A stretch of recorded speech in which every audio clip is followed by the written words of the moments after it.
Okay, class, we're talking about the tangent ratio. Remember, a ratio is a fraction, a comparison of two things.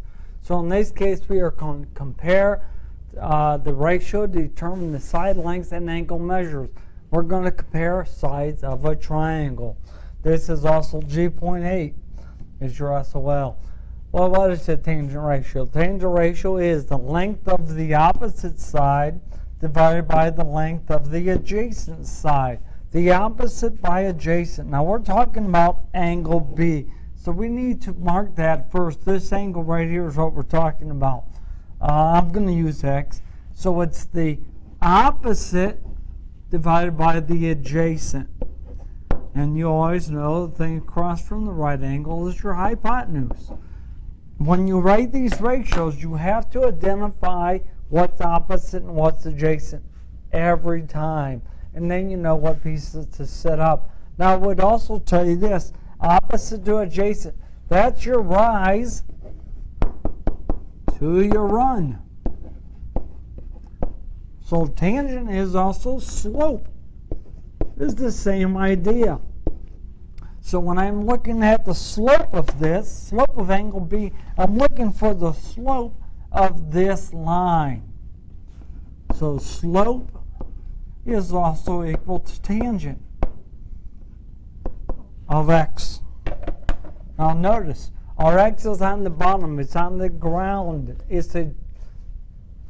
So when it turns around and goes up to A, even though the sides change, if you want to use that idea, then you want to put that X on the ground, that angle. So let's look at how you would do that. So write the tangent ratios for angle T and angle U. Well, T is down here to begin with, so we're going to start that way. When we say the tangent of T is equal to the opposite over the adjacent. The opposite is 3, the adjacent is 4, so tan of T is equal to the opposite over the adjacent. Now, when we talk about the tan of U, we end up switching those. We turn those around. As I said before, this is equal to slope. So if we rotate this for a minute, and my U is now on the bottom side,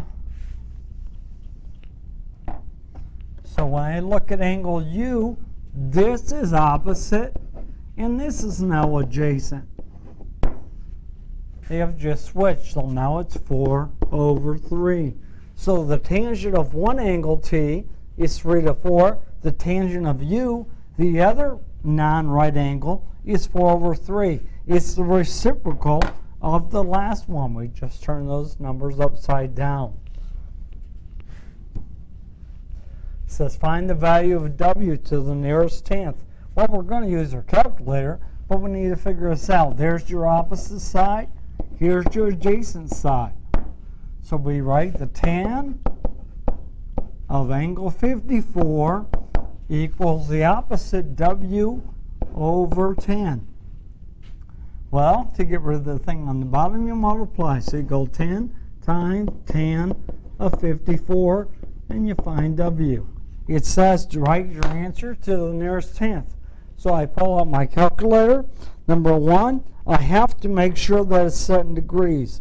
The one I had is not, so I change that, and then I go back and actually do it.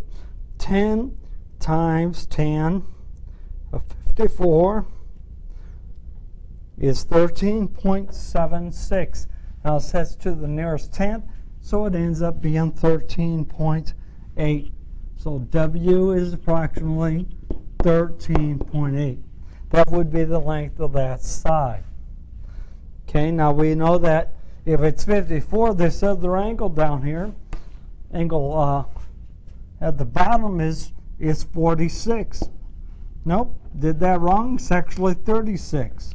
So the picture doesn't look quite right as far as we should get an angle for W, a length there, that is larger than the one above with just 10, and we do. Because we know the bigger the angle, the bigger the opposite side. Well, let's go down here and look at B. We have 28. So again, we'd say that's the opposite. The opposite and the adjacent. So the tan of 28 is the opposite 1 over W. Well, this time our variable's on the bottom. So we're going to end up doing two things. We got to multiply to get rid of that. And then we end up dividing. So it's 1 divided by the tan of 28. So I put this in my calculator. So I take 1 divided by the tan of 28, and I end up getting 1.88, 1.9. So this is approximately 1.9. Now there's a little trick that you might learn along the way. It's simply this. If what you're looking for is up high, you multiply.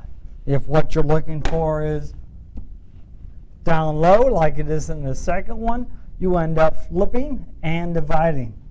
Okay, you flip the W on the tan 28 and you divide them and you get 1.9. So you hear me say that if it's up high, you multiply. If it's down low, you flip and divide. Now there's two ways that we can go about C here, but we're going to use 57 because I like it when it's up high. So that's my opposite side, and that's my adjacent side. So the tan of 57 is equal to W over 2.5. So again, W is up high, so I multiply 2.5 times the tan of 57. And I pull my calculator out and I see what that is.